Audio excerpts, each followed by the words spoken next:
Hi everyone, welcome. I'm preparing to check in on these two European nightcrawler worm bins. I'm not sure if you could see it. There's one other thing I want to take care of at the very beginning. There's a little flying insect buzzing around right here.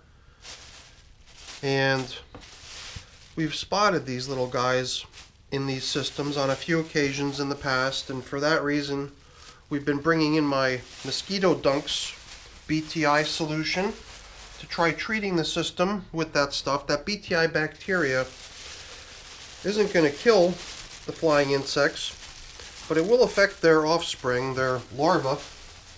So the larvae will make their way out of the eggs and, hatch, and it's during their development from the larval stage, I think, pupa or whatever. I don't even know what all the developmental stages of an insect are, but somewhere along the line, the BTI solution, this stuff right here, is it's going to interfere with their ability to transform into one of the stages, and naturally that just prevents them from getting to the adult stage, that which they can reproduce and spawn off the next generation. So that's kind of the way that stuff works, and it's worked pretty well for me in the past.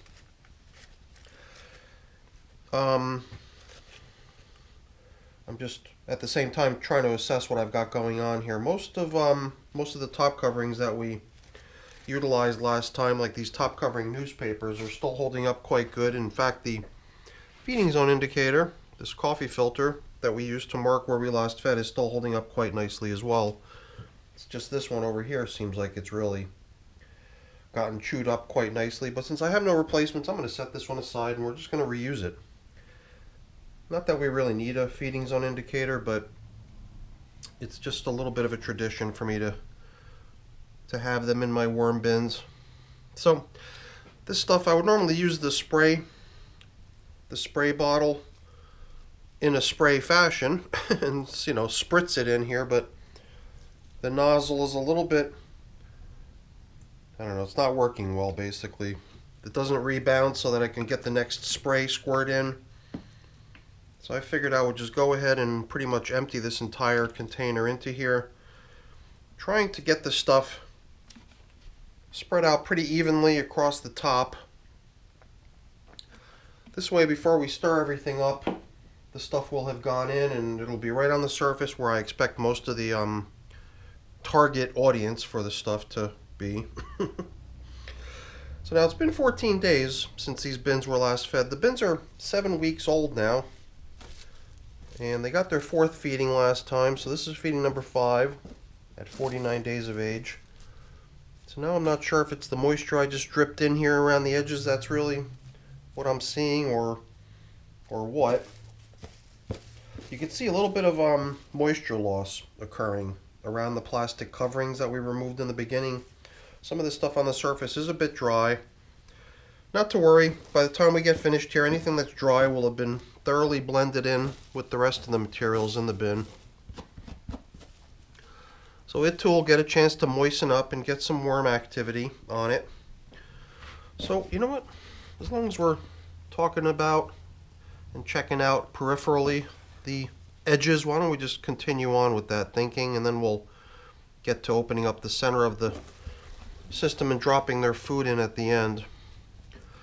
I mean, here and there I definitely see a flying insect, but it does seem like their numbers are dwindling gradually. Over the past few check-ins we've been applying that stuff, so based on my description of how this stuff actually works, you can imagine it does require sort of an entire generation for it to kick into effect. So you basically need to kind of tolerate the remaining surviving adult fruit flies or gnats or whatever they are, and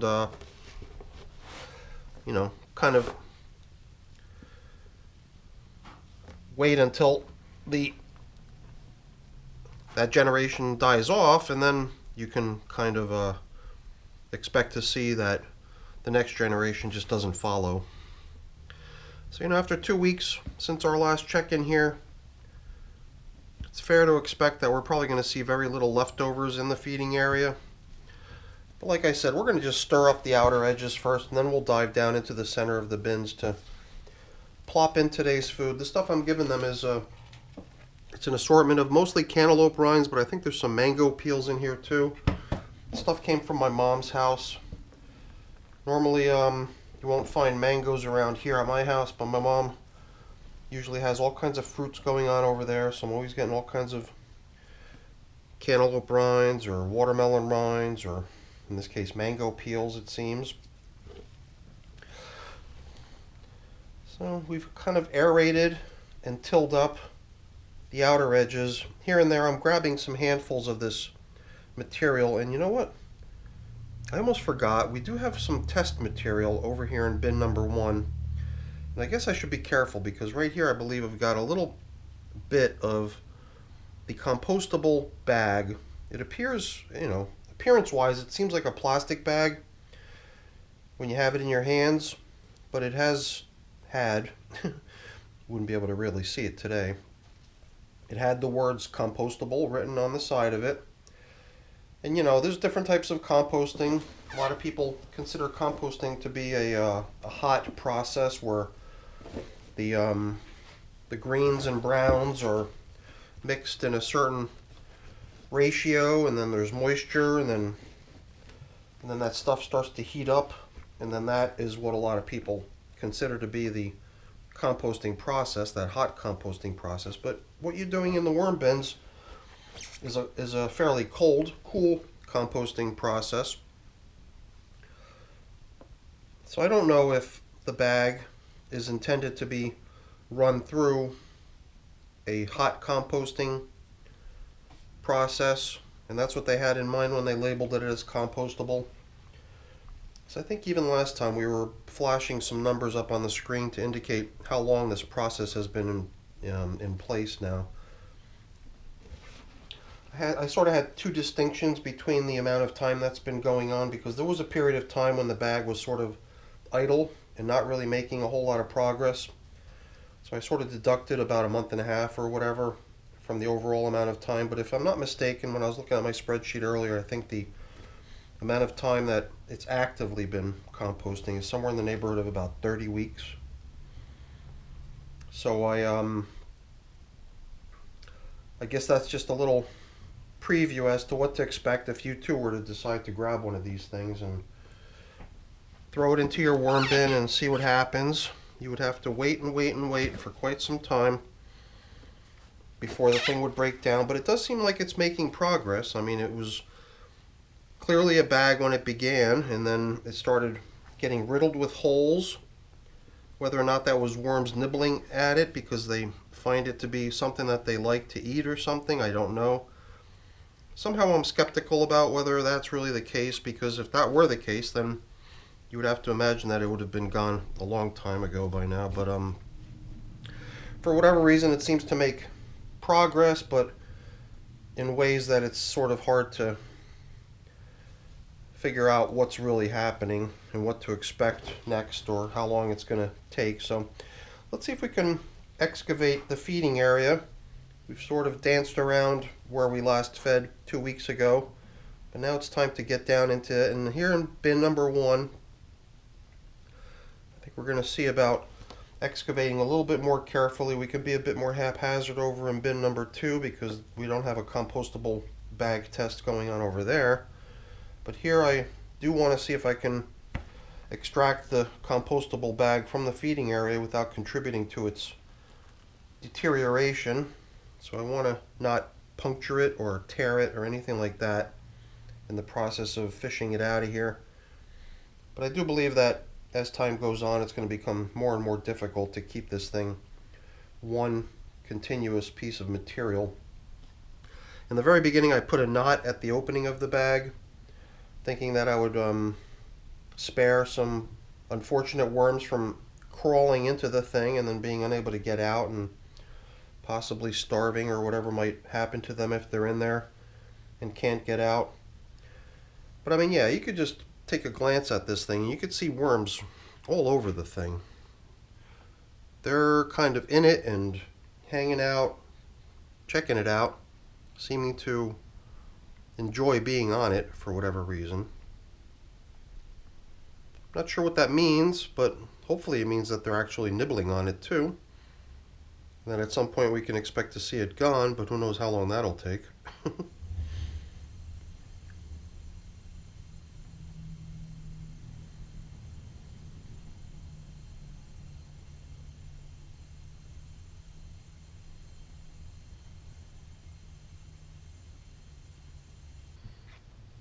Alright, so we're going to rest this compostable bag, or what remains of it, over here by this other fragment that we encountered along the way.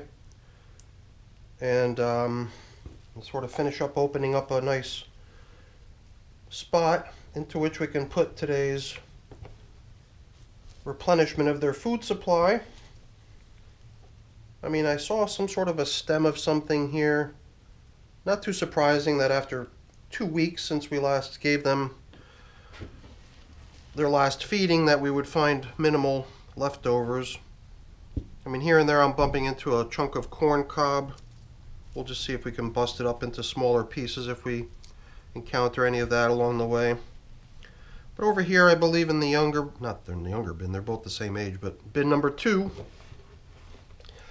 Usually I put the older bin on this side and the younger bin on this side. So in the case of this one though, we've got 2 systems that are the same age. Here I think we could be a little bit more haphazard about excavating the feeding zone. This looks like leftover bits of cabbage. It's kind of coming back to me now. I didn't review the video from the last check-in really, but I do recall now that we had some red cabbage in here and it was white cabbage in here, so I believe this could just be a stem of a head of cabbage. And maybe I'm seeing a little bit of this and that as far as other leftovers in here, but certainly not a great deal. I guess the other thing that I'm sort of sensing, I don't visually see it, but I do sense the odor of some citrus, perhaps some lime or something like that. So there does seem to be a little bit of leftover stuff in here from previous feedings, but I think that they're due for another portion today. And the stuff that they're getting today does seem to me like it's going to go pretty quickly. So I've got some of this sort of packing paper, this tissue that I need to do away with. Sometimes I'll just keep it with all my paper supplies that are going to eventually get thrown into the shredder and become part of this prepared bedding, shredded paper, cardboard, leafy mix. But I just figured I would toss those couple whole pieces down into the feeding zone as is. Tissue paper like that generally doesn't want to stick around the bins too long. And then over here in bin number 1, why don't we position this plastic bag, or what remains of it, as well as that fragment of it over there. And then by having the nice new fresh delicious foods piled right on top of it, I think we can sort of continue to promote a good bit of worm traffic onto that thing and hopefully see it broken down at some point. So yeah, 30 weeks in progress. Since these systems are only 7 weeks in progress, these systems have had the well, system number 1 has had the compostable bag in it since it was system number 1 of their previous incarnation, before they got moved into these new systems. So in the old systems, we've already harvested their castings, fished out the straggler worms from their castings, set their castings aside, put it into storage. So the only real remaining remnant of their previous environment that they used to live in before being moved into these relatively new bins is the plastic bag. I'm going to give them a little bit of this pulverized eggshell, which they can make use of as grit. And what I've got here in this jar is a collection of some corn cob, which was run through a blender and chopped into little tiny fragments and flakes. Because as you saw earlier, sometimes you bump into a piece of corn cob like this, which has probably been also relocated with the worms from their old environment, because I don't believe that in 7 weeks we would see that sort of progress on corn cob. I mean, who knows? We might have put corn cob in here in the beginning and made that into one of their earlier feedings. But it's probably a little bit more likely that it just came over with the worms as part of their leftovers, along with the compostable bag. So I think we're almost at that point where we can begin backfilling the feeding zone. Oh, here's sort of a novelty item. Got a whole bunch of springtails hanging out on it too. It's the stem of a pumpkin. That too would have just come over with the worms from their previous environment. And various other things that you see bits and pieces of here and there. So if they're unable to finish it in their existing environment, I'll just normally just bring it over with them. Although if I'm able to and I'm, paying attention, then a lot of times I'll just avoid placing really slow composting foods into older bins, so that by the time we get ready to relocate the worms into a new home, they're not really being relocated with any sort of leftovers. If you time it out properly, then you can pretty much bring over the worms alone into their new home and harvest their castings. But sometimes it's easy enough just to bring over any sort of large chunks of leftover things. And certain things like that compostable bag, I think we even, in a way, anticipated that it would take quite some time for that thing to break down, and that it might not finish or outlive be finished in time for the system to have its castings harvested. So we probably already knew in advance when we put the compostable bag in with the worms that it was a chance that we would be, bringing the compostable bag along with the worms into their new home so they can continue work on it, since it probably wasn't going to get broken down in one session. And who knows, I could probably be doing certain things to really optimize the conditions in which the compostable bag could have a chance at breaking down more quickly, perhaps more moisture, although I would say that in here we've probably got good amounts of moisture. And it does seem like the plastic coverings that we've been using have been thorough enough to limit the amount of moisture that sneaks out the side. So I think from the moisture perspective, things are good. But like I said earlier, perhaps a bag like that would actually break down better or faster in a hot composting environment versus a cold composting environment like this.